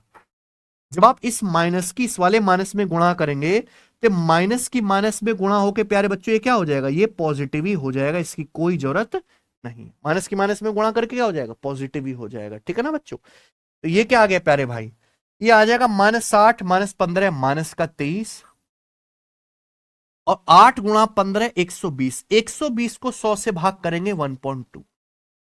तो -23 में जब आप 1.2 जोड़ोगे तो कितना आएगा, माइनस का 21.8%। तो यहां पर भी फाइनल जो आंसर है वो निगेटिव आया है, यानी कि संख्या की जो वैल्यू है वो 21.8% डिक्रीज हो जाए, ठीक है। अगर फाइनल आंसर पॉजिटिव आता है तो संख्या का मान में वृद्धि हुई है, निगेटिव आता है तो डिक्रीज हुआ है, ठीक है बच्चे, आप बोलोगे हाँ जी सर। आगे चलें, आगे चलते, अगला। मैं बहुत डीप में आपको करवा रहा हूं परसेंटेज रेशियो, मेरी बात समझ रहे हैं आप। हर एक तरह का एग्जांपल लिया मैंने, दोनों पॉजिटिव एक नेगेटिव, दोनों नेगेटिव, इसके अलावा तो कुछ बचता ही नहीं है, जो है यही है, ठीक है ना भाई। अगला चौथा, ये बच्चों ये फॉर्मूला है, कॉन्सेप्ट आपको याद भी रखना है। अगर किसी संख्या को पहले x% बढ़ाया जाए फिर x% घटाया जाए, ठीक है ना, तो संख्या में नेट परसेंटेज चेंज क्या होगा, ठीक है भाई, बताइए। अगर किसी संख्या को पहले x% बढ़ाया जाए फिर x% घटाया जाए, ठीक है ना, तो संख्या में नेट परसेंटेज चेंज क्या होगा, बताओ। तो x और -x का सक्सेसिव क्या आएगा, x -x प्लस x गुणा -x बटे 100, ये होगा ना फॉर्मूला। तो आप देखोगे x x कट जाएगा तो क्या आएगा भाई, x की -x में गुणा करेंगे, x² बटे 100% डिक्रीज, क्या आ रहा है माइनस, यानी कि हमेशा x² बटे 100% की क्या होगी उसमें कमी। अगर किसी संख्या को पहले x% घटाया जाए फिर जो संख्या प्राप्त होती है उसे x% डिक्रीज किया जाए तो संख्या में x² बटे 100% की क्या होगी प्यारे बच्चों, कमी होगी। क्लियर है, किसी बालक को जरा सी भी समस्या यहां पे, ठीक है ना, है कि नहीं सचिन। आप बोलोगे हाँ जी सर, मजा आ गया, मजा आ गया ना।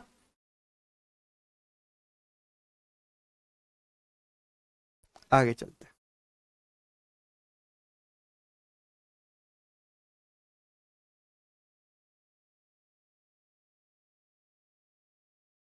ठीक है भाई, सब बच्चे मेरी बात ध्यान सुनिए।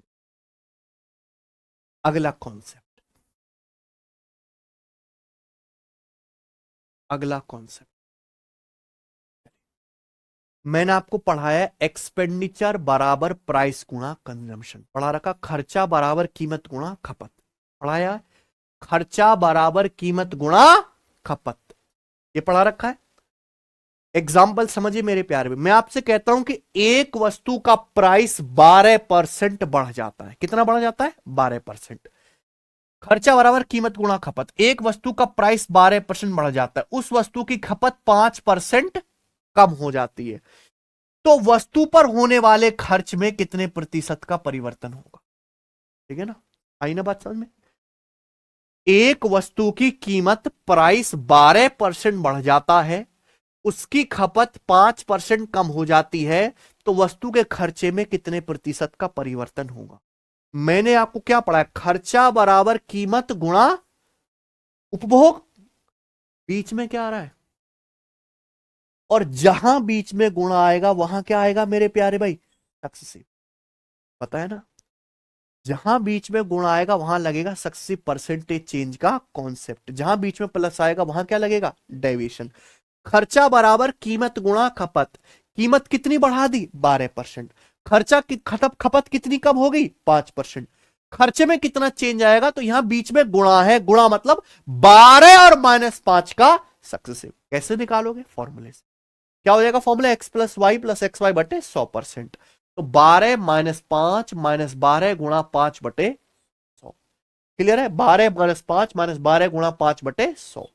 तो 12 -5 7, 12 पंजे 60 बटे 100 0.6, 7 में से 0.6 घटाएंगे क्या आएगा आंसर, 6.4%। क्लियर है, यानी कि उस वस्तु का खर्चा 6.4% बढ़ जाए। आगे ना बात समझ में, किसी भी बालक को यहां तक कोई समस्या, कोई डाउट? ठीक है बच्चों, आप बोलोगे हाँ जी सर, तो जहां भी बीच में गुणा आएगा, ये तो मैंने एक एग्जांपल बताया, वह हर जगह क्या लगेगा, सक्सेसिव। ठीक है ना बच्चे, आगे चलते हैं।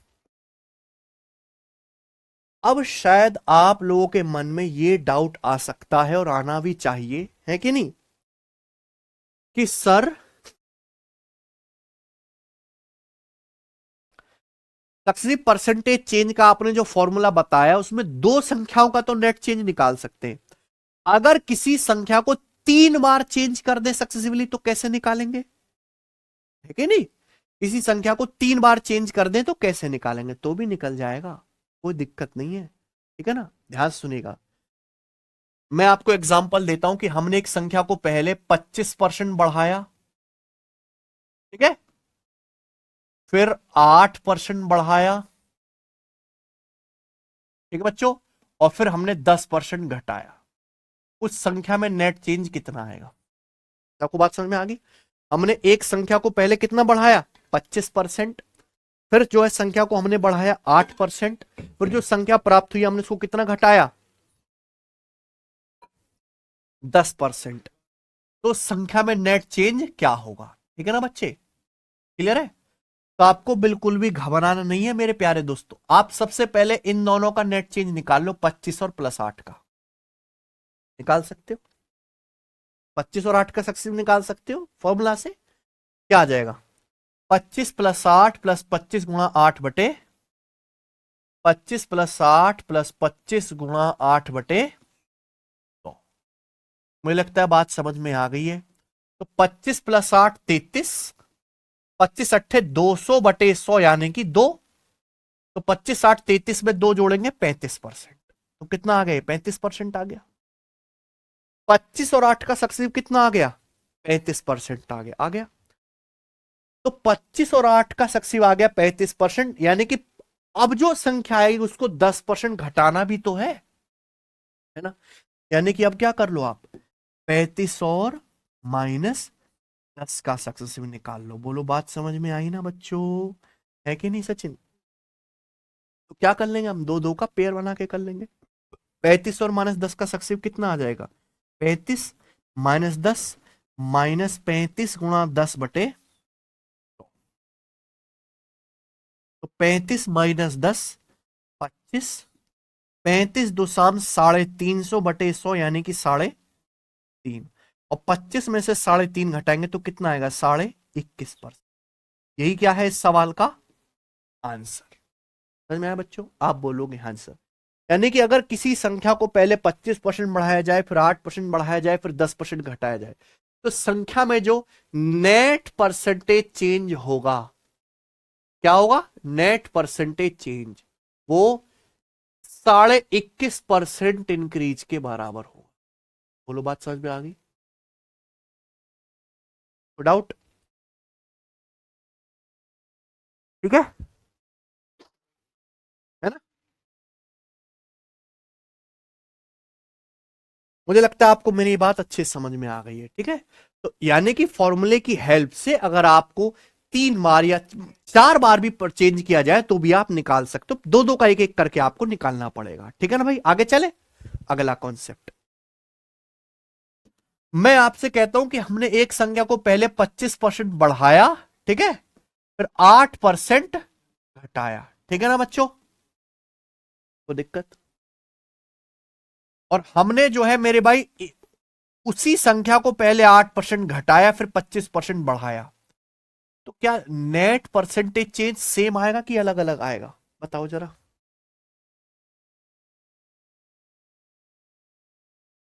सेम आएगा कि अलग अलग आएगा, बताओ जरा। हमने एक संख्या को पहले 25% बढ़ाया फिर 8% घटाया, हमने उसी संख्या को पहले 8% घटाया फिर 25% बढ़ाया, तो जो नेट परसेंटेज चेंज आएगा वो सेम आएगा कि अलग अलग आएगा।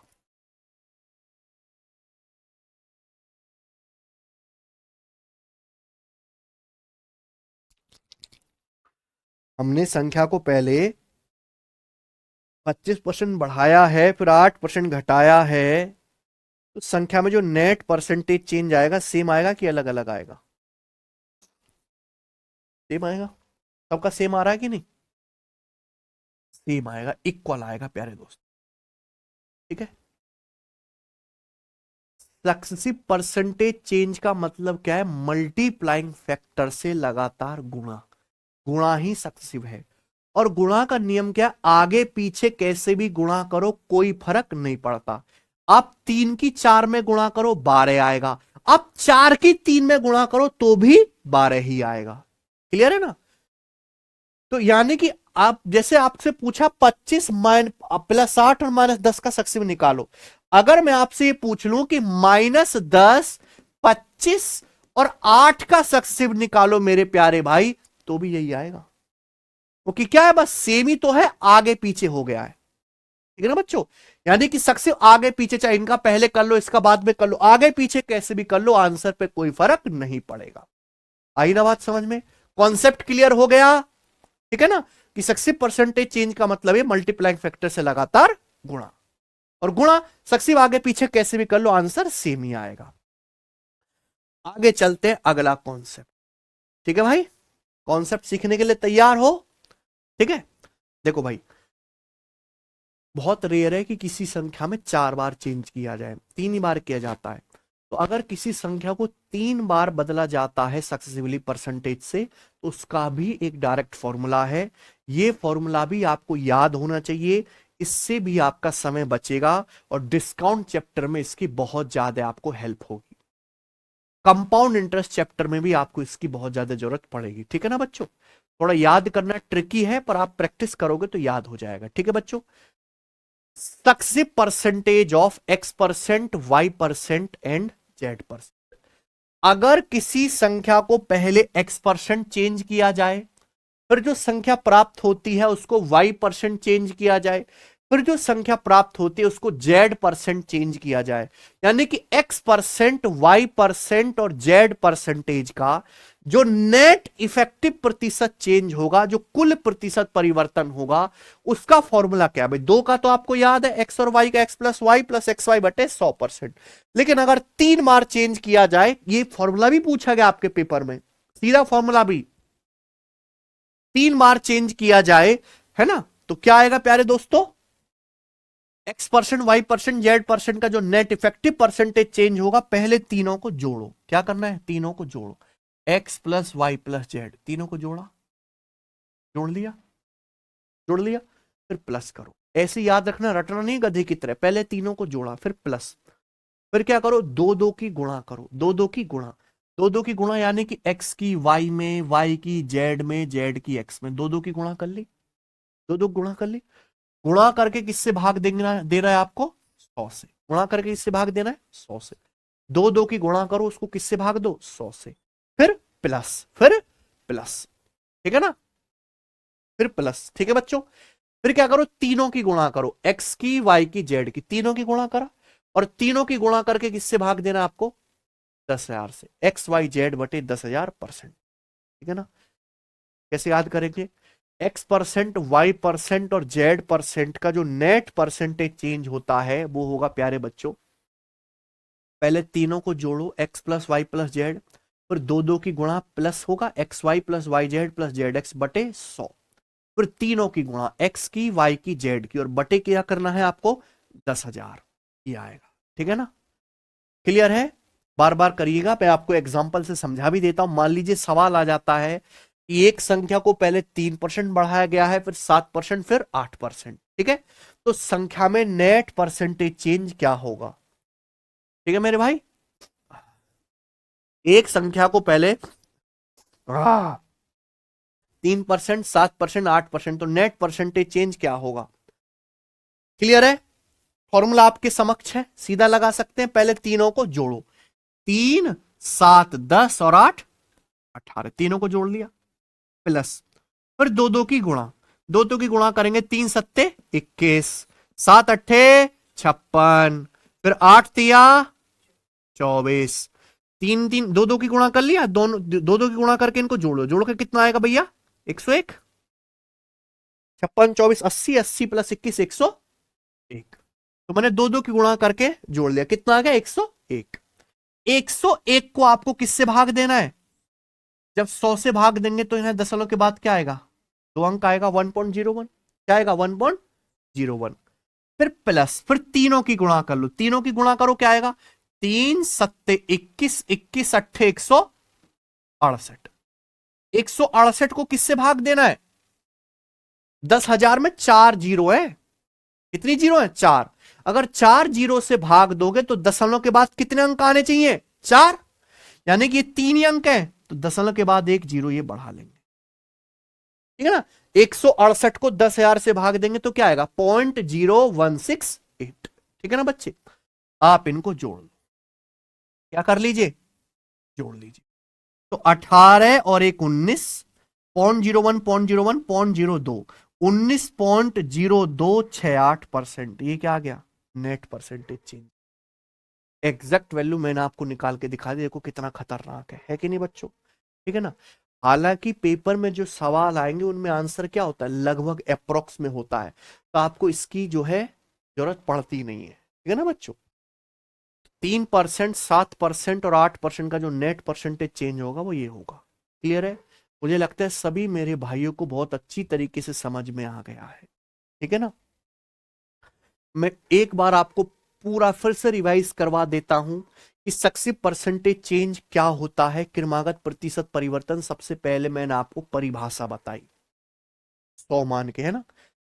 इसका मतलब है कि किसी संख्या को लगातार प्रतिशत से बदलते जाना, ठीक है। हम यहां से नेट परसेंटेज चेंज पता करते हैं। मल्टीप्लाइंग फैक्टर की लगातार गुणा ही सक्सेसिव परसेंटेज चेंज है। हमने यहां से रेशियो मेथड पैदा कर लिया, ठीक है ना बच्चों। आप बोलोगे हाँ जी सर। उसके बाद मैंने आपको समझाया फॉर्मूला मेथड। फॉर्मूले मेथड पे जितने भी तरह के सवाल एग्जांपल्स बन सकते थे मैंने आपको बता दिए, ठीक है ना बच्चे। इसके बाद प्यारे मित्र मैंने आपको बता दिया कि सवाल में लिखा नहीं होगा, लेकिन अगर कहीं भी बीच में गुणा का साइन दिखे वहां आप सक्सेसिव परसेंटेज चेंज का कॉन्सेप्ट लगा दोगे, ठीक है ना बच्चों। कोई दिक्कत? फॉर्मूले से आप 3 बार का भी नेट परसेंटेज चेंज निकाल सकते हो, ठीक है ना बच्चे। 3 बार नेट परसेंटेज चेंज का फॉर्मूला भी मैंने आपको बता दिया लिख के, और एग्जांपल भी करा दिया, ठीक है ना बच्चों। अब आपके मन में जरूर बहस आ रही होगी, सर रेशियो मेथड बेस्ट है, ये फॉर्मूला की जरूरत क्या है, हम तो रेशियो से कर लेंगे। नहीं, अपने मन से वहम बिल्कुल निकाल लीजिए, ये बेस्ट है वो बेस्ट है, दोनों ही मेथड बेस्ट है, दोनों ही मेथड बेस्ट है। फॉर्मूला भी और रेशियो, और दोनों ही जरूरी है। उस सवाल के डेटा पे डिपेंड करेगा कि आपको यहां पे कौन सा मेथड लगाना है, ठीक है ना। जैसे मैं आपका डाउट क्लियर कर देता हूं। मान लीजिए आपके पेपर में 2 सवाल आते हैं, दोनों सवाल सेम ही है। क्या करना है? नेट परसेंटेज चेंज ज्ञात कीजिए। क्या है? नेट परसेंटेज चेंज ज्ञात करें। दोनों सेम सवाल है। पहला सवाल है 35% और 8% का नेट परसेंटेज चेंज। बहुत आसान परसेंटेज है, कोई मुश्किल तो नहीं। जब आसान परसेंटेज है तो फॉर्मूला से तुरंत आ जाएगा कि नहीं बच्चों। 35% और 8% का नेट परसेंटेज चेंज क्या होगा? x plus Y plus X Y बटे 100। 35 प्लस 8 प्लस 35 गुणा 8 बटे 100। तो 35 प्लस 8 कितना आ जाएगा? 43, है ना। 35 गुणा 8 हो गया 280। 280 बटे 100, 280 को 100 से भाग देंगे 2.8। तो 43 में जब 2.8 जोड़ेंगे तो आंसर आ गया 45.8% इंक्रीज। यानी कि संख्या में जो नेट प्रतिशत वृद्धि होगी 45.8% हो। आई बात समझ में? कोई डाउट?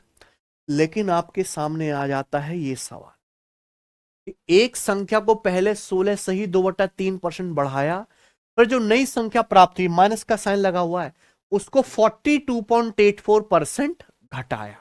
तो बताओ उस संख्या में नेट परसेंटेज चेंज क्या होगा? ठीक है,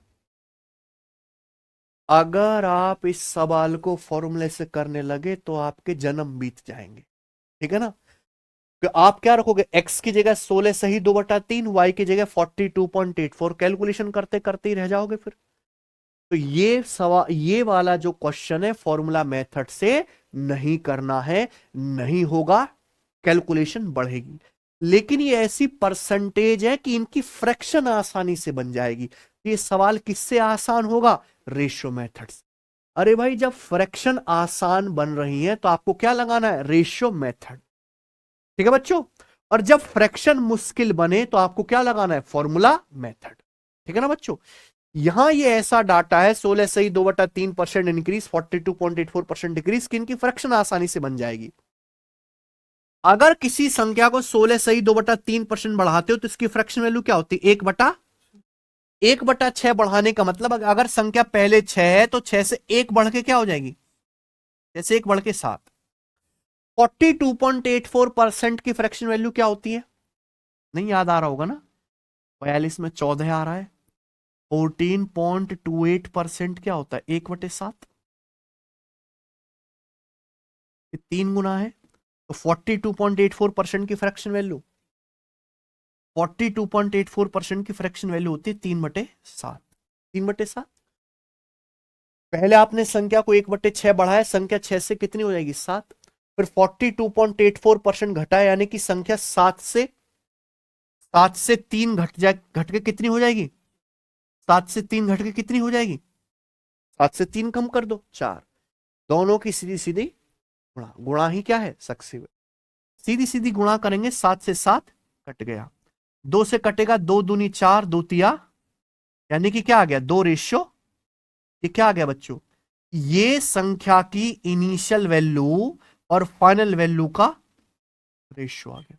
यानी कि अगर संख्या शुरुआत में 3 थी, 3 यूनिट थी, तो घट के कितनी हो जाएगी? 2। यानी कि संख्या प्यारे दोस्तों 3 से घट के कितनी हो गई? तो संख्या कितनी घट गई? शुरुआत में कितनी थी?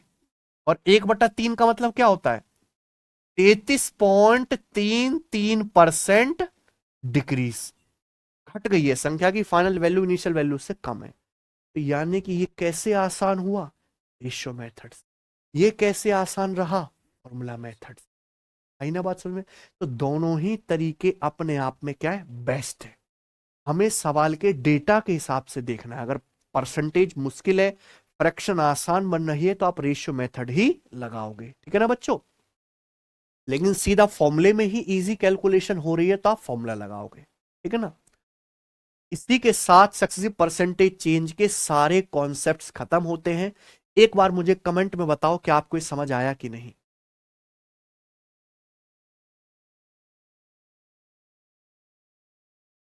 जितने भी हमारे प्यारे भाइयों ने ये क्लास देखी है पूरी शुरू से एंड तक, मुझे एक बार कमेंट में ये बता दो, क्या आपको ये बात समझ में आ गई है?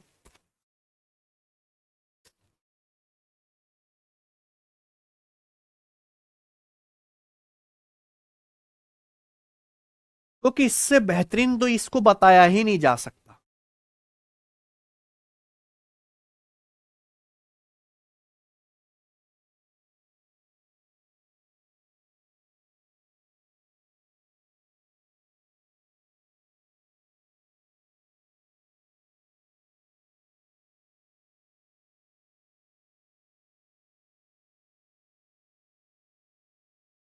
विमल को छोड़कर सब कुछ समझ आ गया। अरे विमल, विमल कम खाए कर तू, तेरी बुद्धि कम हो गई है बेटे।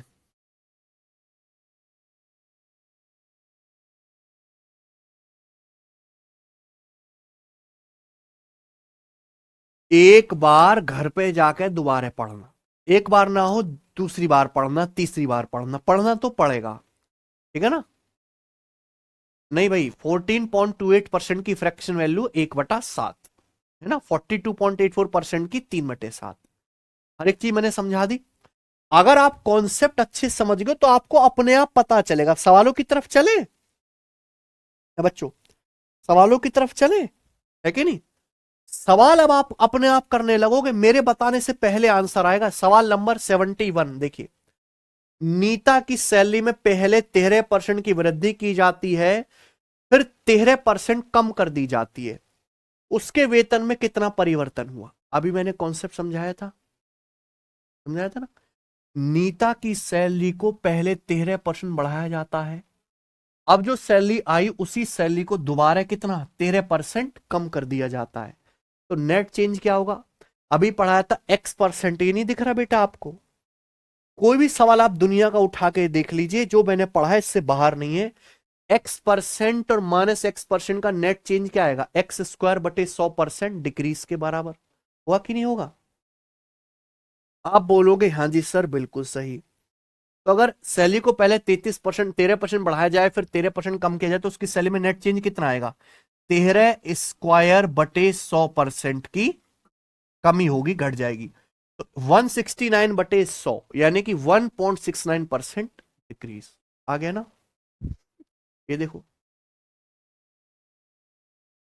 एक बिस्तर के प्राइस में पहले 32% की वृद्धि की जाती है, बाद में बिक्री के कमी के कारण इसके मूल्य में 20% की कमी की जाती है।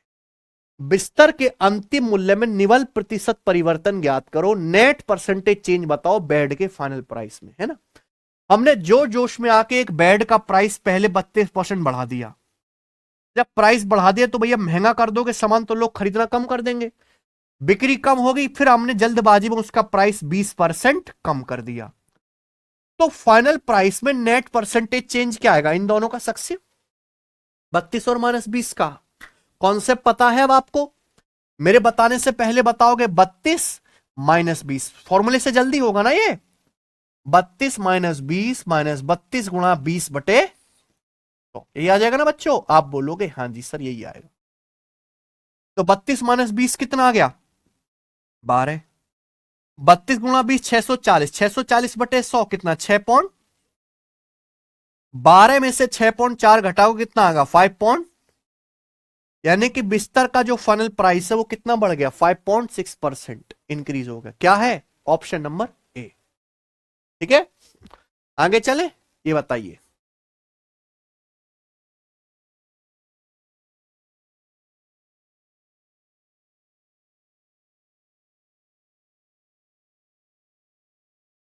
करो।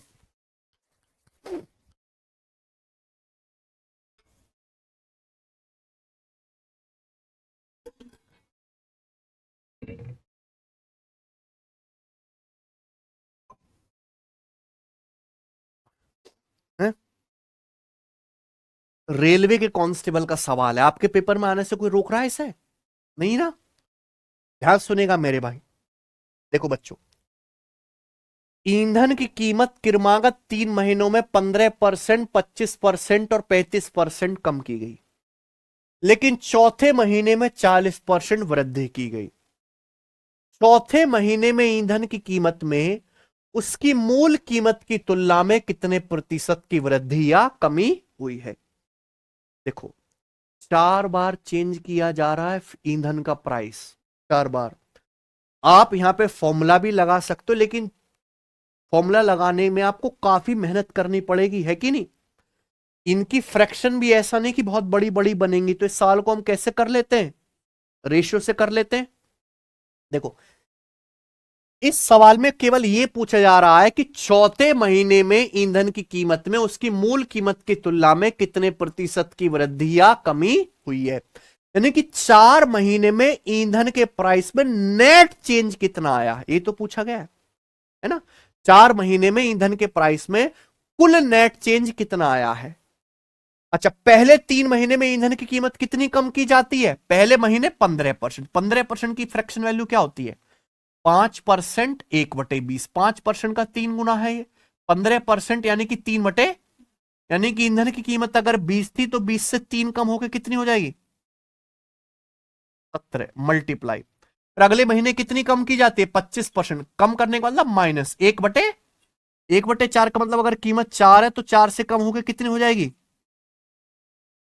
फिर अगले महीने कितनी कम की जाती है? 35% की फ्रैक्शन वैल्यू क्या होते हैं? 7/20। कम कर रहे हैं ना। अगर ईंधन की कीमत 20 है तो 20 से 7 कम होकर कितनी हो जाएगी? 20 में से 7 घटा तो 13। लेकिन चौथे महीने 40% बढ़ती है। चौथे महीने क्या 40% बढ़ रही है। 40% की फ्रैक्शन वैल्यू क्या होती है? 2/40% की फ्रैक्शन वैल्यू 20% 1/5, 40% 2/5। चौथे महीने 40% बढ़ी 2/5, यानी कि ईंधन की कीमत अगर 5 थी तो 5 से 2 बढ़ के क्या हो गई? और इन सब की क्या कर दोगे आप? सीधी सीधी गुणा ही सक्सेसिव है। जब आप गुणा करोगे तो ऊपर नीचे से कुछ भी नहीं कट रहा ना, तो सीधा देख लो 20 चौक और ये 20 पंजे 100। 80 गुणा 100 कितना आ गया? 8000 है ना। 20 चौक 80 और 20 पंजे 100, 8000। ऊपर कितना आएगा गुणा करके बताइए जल्दी से। 17 तिया 17 की 3 में गुणा कर लो 51, और 13 की 7 में गुणा कर लो, ये आ जाएगा, है ना। 17 तिया 51 और 13 सत्ते 91 हो गए ना। 51 को आप ऐसे लिख लो 50 + 1 लिख सकते हो ना बच्चों। 91 की 50 में गुणा कर लो आप, कितना आ जाएगा प्यारे दोस्तों? 4550। और 91 की 1 में गुणा कर लो, ये आ जाएगा, क्या आएगा लगभग कितना? 4650 कर लो इसे, अप्रोक्स कर लेता हूं कि आंसर में काफी फर्क है कि नहीं है। देखो 17 तिया 51 और 13 सत्ते 91, ठीक है ना बच्चे। तो 51 को मैंने लिख लिया 50 + 1 लिख लेते हैं।